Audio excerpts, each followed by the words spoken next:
What up, what up, what up, and welcome everyone to Designated Reports Boxing Podcast, Episode 6. I'm your host. My name is Louis. On the other side of that screen, or to my left, that's Gene. He's your co-host. What up, Gene? Yo, what's good? What's popping? I heard you was the streets is talking. You in Brooklyn right now? Like, what's going on? The streets is always talking. What's good with you, man?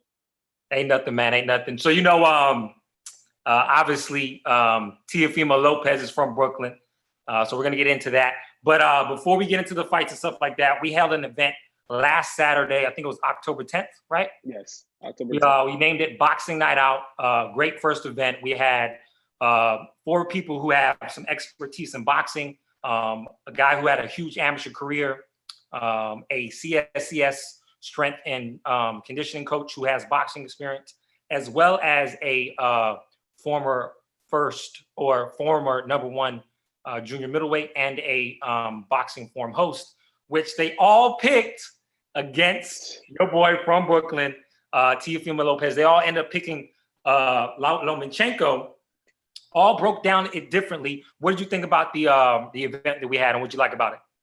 I think it was an exciting event, man, just to get different people's perspective of, boxing and just the different nuances that each member of the panel brought, right? So moving forward, we're going to try to do that again for every big fight, try to have different guests, some old guests, a little bit of mixing and matching, some ways, somehow, some way, even get the fans involved, right? So we're not going to let them know yet, but We're working on that as well. Right. All right. So look, all 4 guests of the panel, including myself, we all picked Lomachenko. Now, I got to give you a big shout out because you're the only person that was in Lopez's corner from the jump. Now, I'm not going to call you Nicodemus yet, because you did say it was going to be a 6-round knockout. It wasn't. It was an absolute boxing masterpiece by Lopez. Let the people know how you feel, man. Listen, all right, so I got to get it off my chest, all right? Get it off your chest, man. Get that shit off. My DMs are always flooded. My text messages are always flooded, right? And they always tell me the same thing. They always say, yo, you don't know shit about boxing. But I was the only guy who chose the right fighter. I thought it was going to be a knockout. It could have been a knockout in the 12th round, in my opinion, if they didn't stop for that headbutt because he had him on the ropes. But I knew going into that fight that my Brooklyn guy was going to win it, point blank. All right, so moving forward, y'all need to stop talking to me all crazy, all right? Call me the boxing Negro Damas from now on. Wild. I'll tell you why you're wild. One, because you picked him because he's from Brooklyn. That's number one. That's not wild. Number 2, you said it was going to be a knockout. So yeah, can't call you Negro Damas yet. Oh shit. I don't know if we edited that out, but anyway, you called the fight, and yeah, man. So big shout out to you. What did you end up thinking about the fight and how it ended up unveiling itself?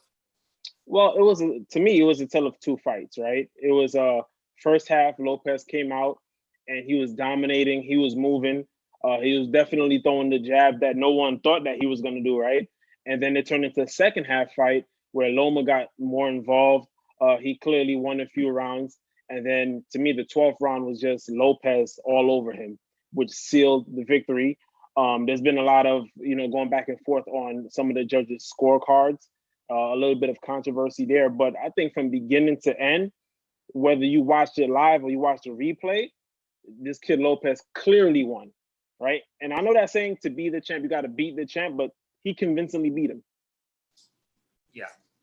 Well, I'll tell you what I saw from the gate, from the jump, which a lot of people didn't expect, and even one of the guests that we had, he mentioned that Teofimo doesn't use his jab.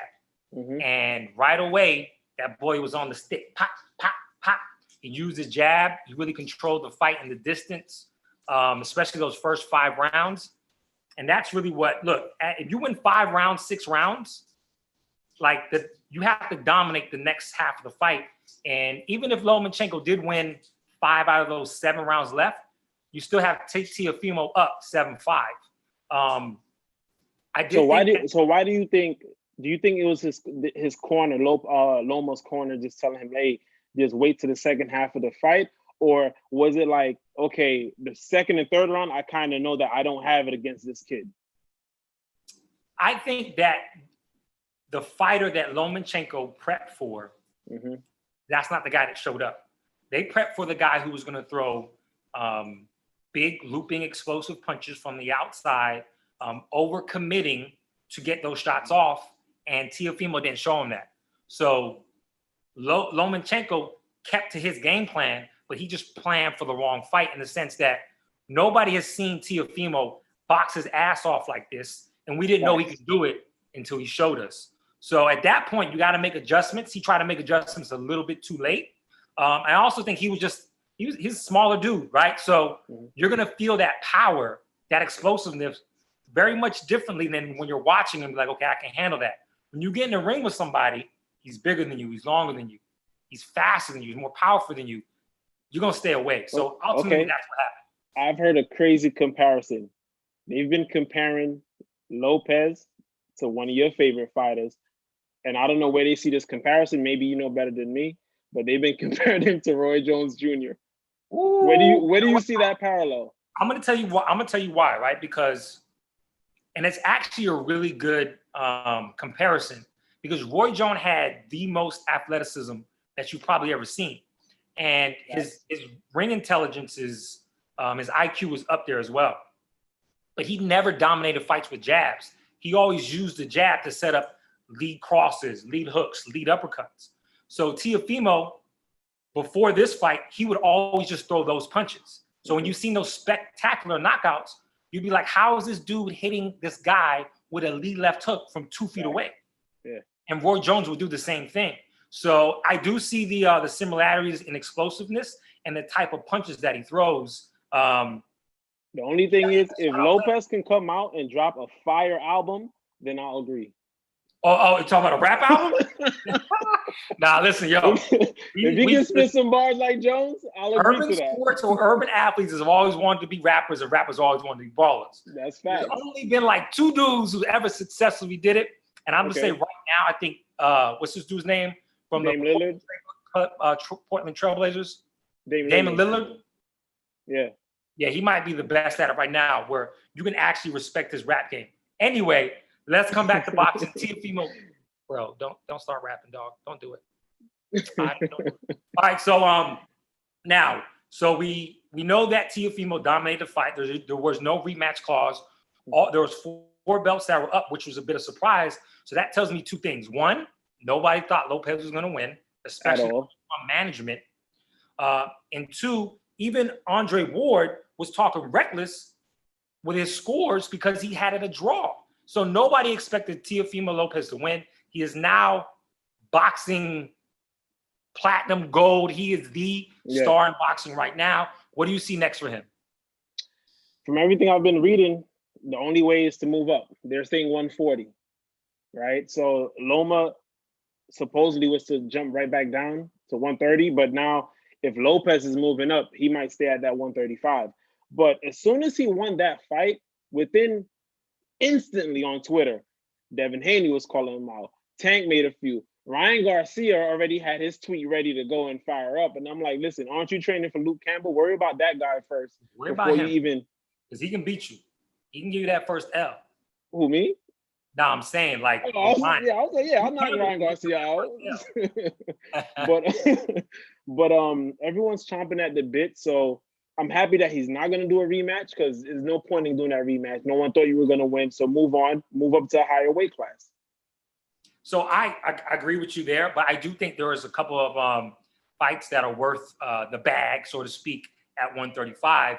What I see happening is this fight, the winner of this fight was always going to be matched up with the winner of the Gervonta Tank Davis versus Leo Santa Cruz fight. Why? Because they're close enough in weight, and that's a big money fight. So I think if I'm Lopez, maybe I take, I defend the title, 4 titles one time.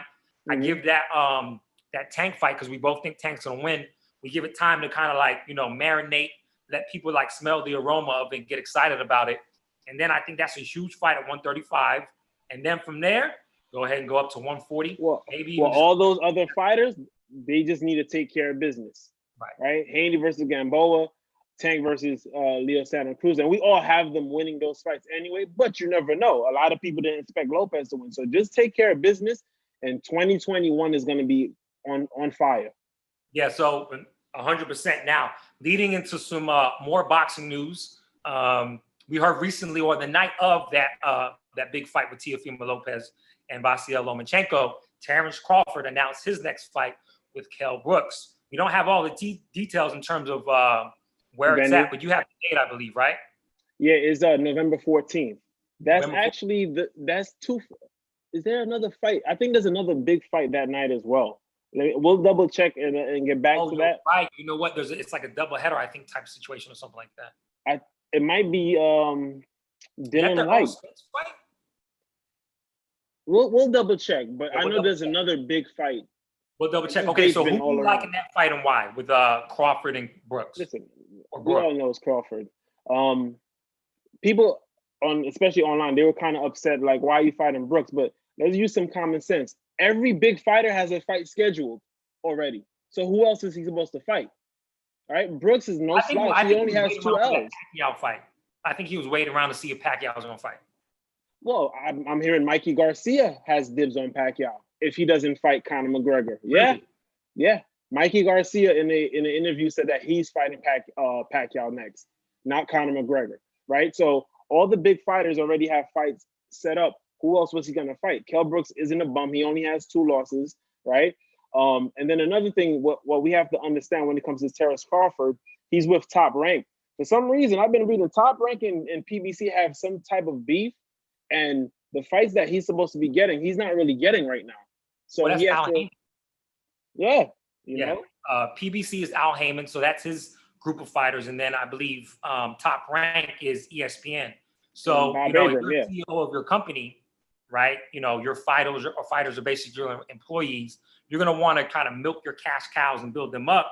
So that's a lot of times where you see where politics get involved, where, you know, these promoters, they don't want their guys to be able to take an L until they really have kind of milked them in terms of all the money they can get, at least out of their own fighters first. But yeah, those are really good points. I do think Crawford's going to take it. I think the reasons are, if you watch boxing, if you know anything about Terrence Crawford, he's just very dynamic. He's very diverse in terms of how he can fight.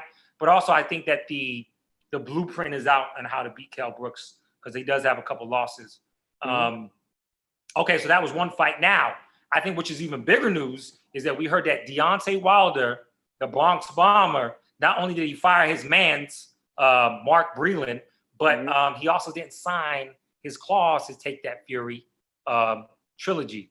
How you feel about that? I know it's your boy, man. How you feel about that? All right. It's two things. I'm gonna break it down. This is what they're saying, right? They're saying there's some contract dispute, right? Shelly Finkel, his manager, is saying that he's ready to fight Tyson Fury. Tyson Fury's side is saying that he let the contract expired and he doesn't want to fight until 2021. So we don't know who to believe. In the back of my mind, I just feel like Deontay Wilder don't want to fight Tyson Fury. Well, no, look, it's the perfect storm not to take the fight, right? Like, you know, you have to make some type of adjustments. Can you do that in 6 months? Probably not.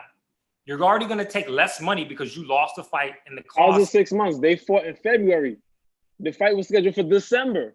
Right, but so the fight was always scheduled in December, or was that just always the? Always. Okay, all right. So you got so you think he's going to jump right into the camp right away? No, he's going to take 2 months because listen, your body just went through a war, so you got to take a month or 2 to recover and then get back in the gym. All right, so now we're at 7 months. You want to say 8 months? But according to Shelly Finkel, he's saying that okay, if Tyson Fury doesn't want to do that fight, Deontay Wilder is fighting someone in December, right? And believe it or not, I didn't even realize Dylan White is fighting his rematch with Povetkin, the guy who knocked him out. Yeah, I mean that's happened before where a guy gets knocked out and they get back in. I think the first fight that comes to mind is that Lennox Lewis, Nassim Rockman, I think his name was. Yeah. He got back in there pretty quick.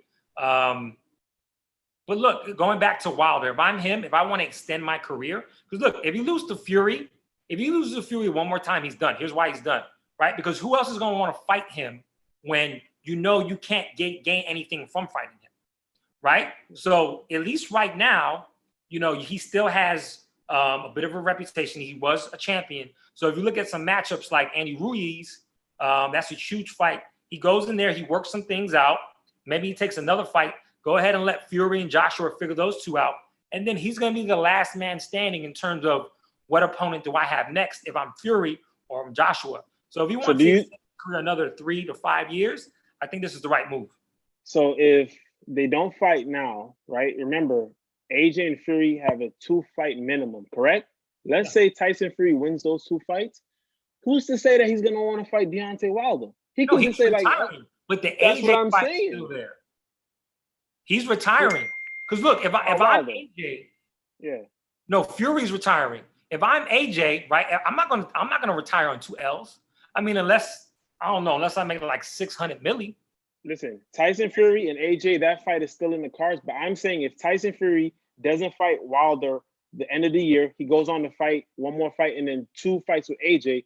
If he ends up beating AJ, it's a wrap for Wilder. He is not getting another shot at Tyson Fury. He better wait on for AJ.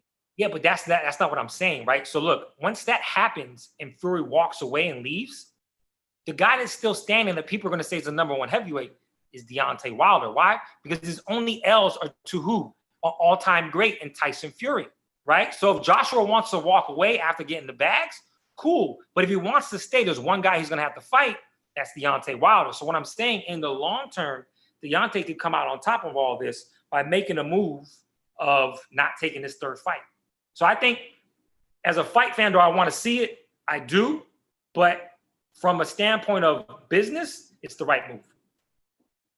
Okay, we'll see. I mean, they'll never tell us the truth, so we just kind of have to like sit down and argue and see what's going on. And it's this side and that side. And and you had months to prepare for this. So I mean, the fight fans want to see it. We have a bunch of fights in November and December, so we have enough to be satisfied for the rest of the year.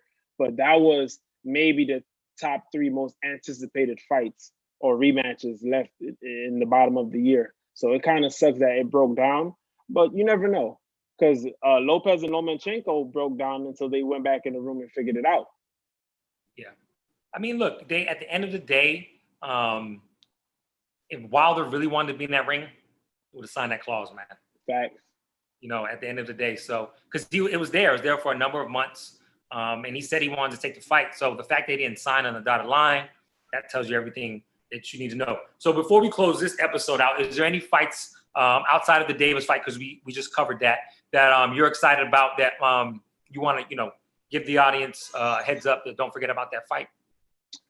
Definitely Danny Garcia versus Spence, because I have Danny Garcia winning that one, and people call me crazy. But if I go 2 to 2, if I go 2 for 2 with these predictions, y'all gonna have to build a statue for me out here. We're gonna have to start bringing some betting into this conversation, and we're gonna have to let you pick the bets. You know what I mean? The way my checking account set up, I don't know if we could do it this year. I feel you gotta be smart with your dough. All right, well, this is episode 6. Thank you guys for tuning in. Gene, kick it off. Let them know where we can catch us. Yeah, so thanks to everyone who watched the first episode on YouTube. This one will also be on YouTube probably tomorrow or the next day after. And you can find the audio version on any streaming platform, Spotify, Apple, Anchor, and SoundCloud, wherever you get music from. All right? Peace.